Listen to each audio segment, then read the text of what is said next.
Olá, minha gente. Então, tudo certo? Então, viva. Pessoal, vamos resolver a questão 24 da prova de física do vestibular seriado da UPE. Processo de ingresso 2022, terceira fase, o SSA 3. Aí está a questão. Porém, antes da leitura, aquele pedido de sempre.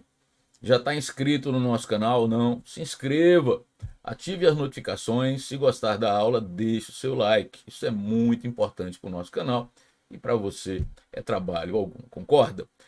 Passe para os seus amigos que estão estudando para esse vestibular ou para outros.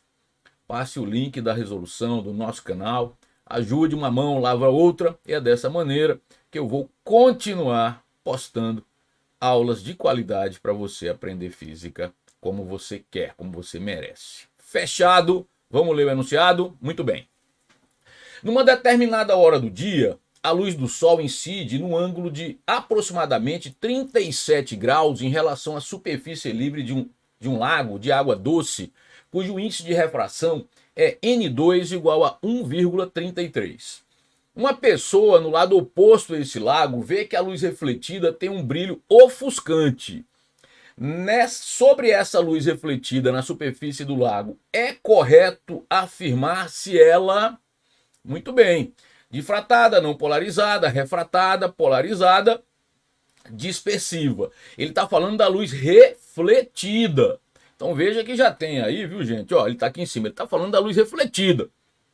Se a luz é refletida, não tem sentido você falar que a luz refletida é refratada. A luz atinge a superfície e sofre reflexão na superfície que separa a água do ar. A dúvida aí é se ela vai sofrer polarização ou não, concorda? E como é que eu vou decidir isso? Vamos juntos que eu vou te ajudar. Inclusive, vou revisar a teoria necessária para você resolver com propriedade essa questão. Vamos lá juntos, certo? Primeiro, uma ilustração. Tá aí a água, a superfície é livre da água, esse meio é água, aqui é o ar, tá? Muito bem. A luz incide, o raio incidente está aí representado. Ela sofre, o ângulo de incidência não é esse. Esse é o ângulo com a superfície livre da água, ser 37 graus. Ele não é o ângulo de incidência, porque você se lembra que o ângulo de incidência é medido sempre em relação a normal, tá? Aí o que vai acontecer aí? Parte da luz sofre reflexão, permanece no ar, sofrendo reflexão. Parte sofre refração, muda para água. O que eu fiz aí? Eu já representei o raio refratado, aqui em cima, pessoal. Eu já representei o raio refratado com o desvio correto, né? Porque quando passa do meio, quando a luz passa do meio menos refringente para o mais refringente, que é o caso passando do ar para a água, o raio refratado se aproxima da normal. Por falar nisso, vamos representar a normal aqui, que é a reta perpendicular à superfície. Estou aqui em cima. A reta normal é a reta perpendicular à superfície no ponto de incidência. Então essa reta está formando 90 graus com a superfície que separa a água do ar, certo? Os ângulos de incidência, de reflexão e de refração são sempre medidos em relação à normal. Então veja, continue aqui. O ângulo de incidência não é 37 graus. Ele deixou claro que 37 graus era o ângulo entre o raio incidente e a superfície livre da água do lago. O ângulo de incidência tem que ser medido em relação à normal, é esse aqui.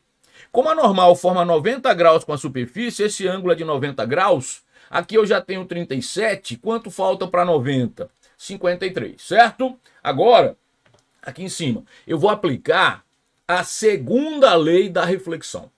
Muito bem, a segunda lei. A primeira está aí. A primeira lei já está aí no desenho. O raio incidente, o raio refletido e a reta normal são coplanares. Essa é a primeira lei da reflexão. Agora eu vou usar a segunda. Para o mesmo ponto de incidência, os ângulos de incidência e de reflexão são congruentes, ou seja, eles são de mesma medida. Volta para a lousa. Isso quer dizer que o ângulo de reflexão, que é medido entre o raio refletido e a normal, também vale 53 graus, certo? Agora, o ângulo entre o raio refratado, que é esse, olha a setinha branca, o ângulo entre o raio refratado e a normal vai se chamar ângulo de refração, que eu vou simbolizar por R, certo? Muito bem. Pessoal, fica maior aqui um pouquinho. Usando as equações de Maxwell, que não são equações do ensino médio, se consegue provar que se a luz sofrer polarização quando sofre reflexão, é uma polarização no fenômeno da reflexão, estou falando da luz refletida.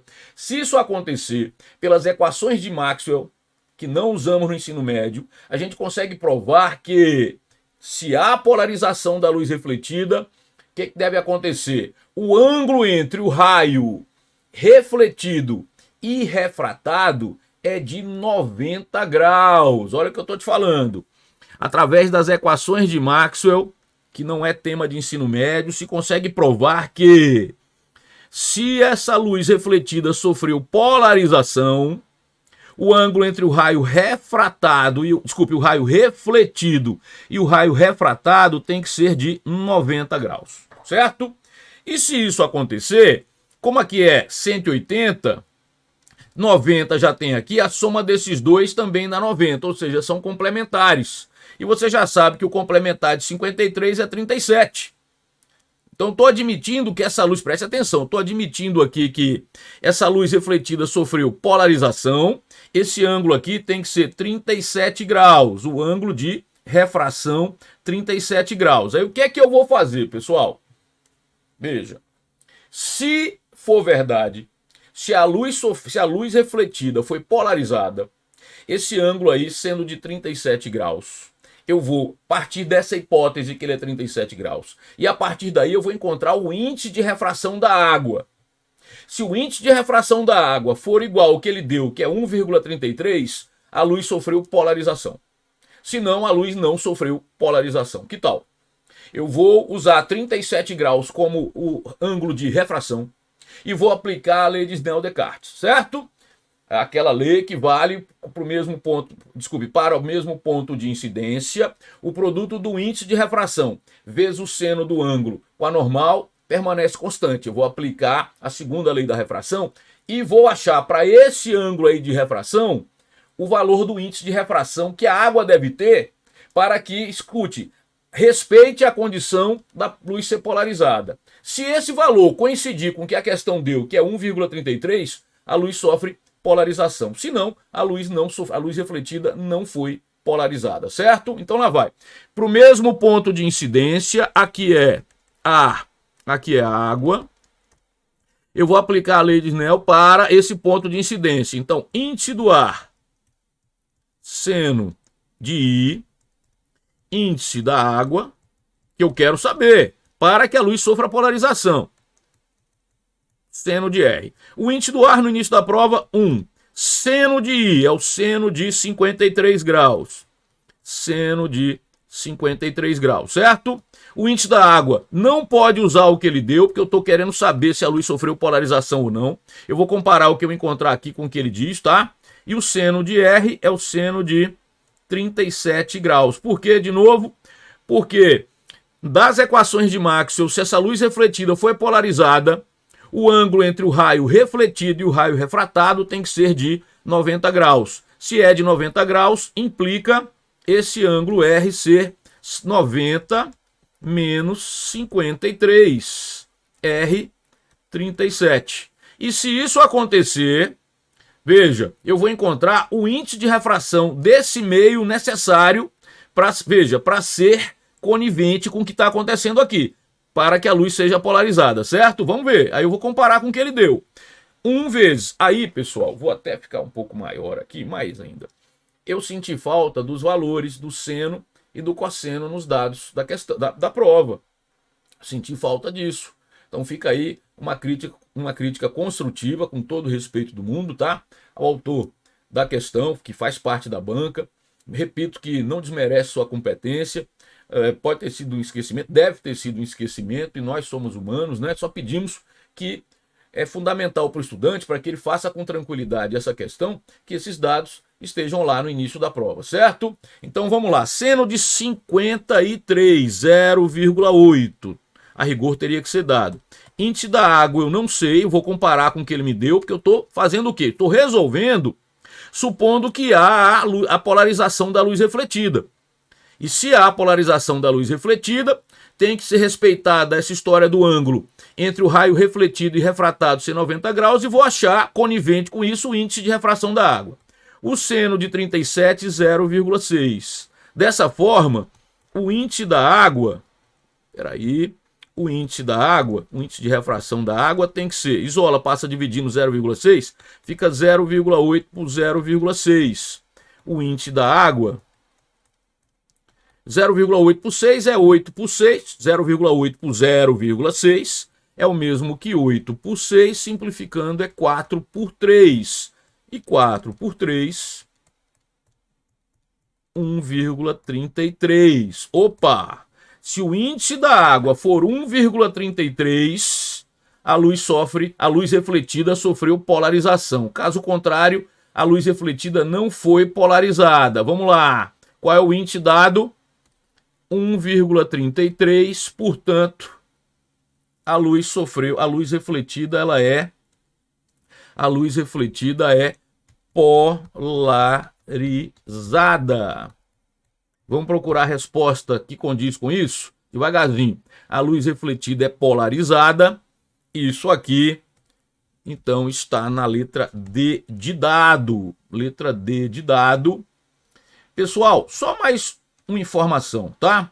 Se você quer saber aqui o ângulo de incidência para que a luz refletida seja polarizada, e aí haja aquela conveniência importante, que é consequência do uso das equações de Maxwell, que o raio refletido e o raio refratado sejam perpendiculares, você tem como demonstrar, usando a segunda lei da refração, a lei de Snell, que a tangente desse ângulo de incidência, se for no ar, se for da água, se os meios forem ar e água, a tangente desse ângulo, ela é o índice de refração da água. E esse ângulo, então, passa a se chamar ângulo de Brewster. Mas não precisa saber de tudo isso, tá? Esses detalhes a mais aí, claro, se você estiver estudando com mais detalhes o assunto, você vai encontrar isso. Quer chegar nesse ângulo com tranquilidade? Eu faço aqui para você, vale a pena, olha só. Veja, primeiro, o índice é um conhecimento a mais, pessoal. O índice do ar, né? Eu estou considerando que é do ar para um meio qualquer. Eu vou chamar de um meio qualquer, não vai ser necessariamente mais água, tá? O seno de I igual ao índice do meio X, o seno de R, certo? Aí calma. Para garantir que a luz refletida seja polarizada, o que deve acontecer? Você lembra que o ângulo entre o raio refratado e o raio refletido tem que ser 90 graus. A consequência disso é que se eu somar I mais R mais I se preferir, dá 90 graus. E quando a soma de dois ângulos é 90 graus, eles são complementares, o seno de um é o cosseno do outro. Então o índice do ar, que eu vou considerar 1, seno de I, igual a índice X, seno de R é o cosseno de I, para garantir a condição, tá certo? Que é a consequência do uso das equações de Maxwell. Então, o que vai acontecer? Esse cosseno passa dividindo, fica seno de I por cosseno de I igual ao índice do meio, considerando, claro, que o outro é o ar. Só que o seno sobre o cosseno é tangente, então a tangente do ângulo de incidência dá o índice de refração do meio. Esse ângulo de incidência, aí ele vai ser chamado ângulo de Brewster. Espera aí, vou escrever o nome do cara correto, né? Brewster. Que tal? Beleza? Agora veja, voltando lá para nossa resolução, o que é que eu fiz? Eu apenas usei já direto a lei de Snell-Descartes. O que é que eu fiz aí? Descobri qual seria o índice de refração da água para satisfazer a condição do raio refletido ser perpendicular ao raio refratado e assim a luz refletida ser polarizada. Tá aí. Foi mais que uma resolução, não foi? Não é um só resolvi. Eu fiz uma revisão dessa polarização através da reflexão. Vou ficando por aqui, deixando aquele desejo de um excelente estudo, também aquele forte abraço. Até a nossa próxima aula.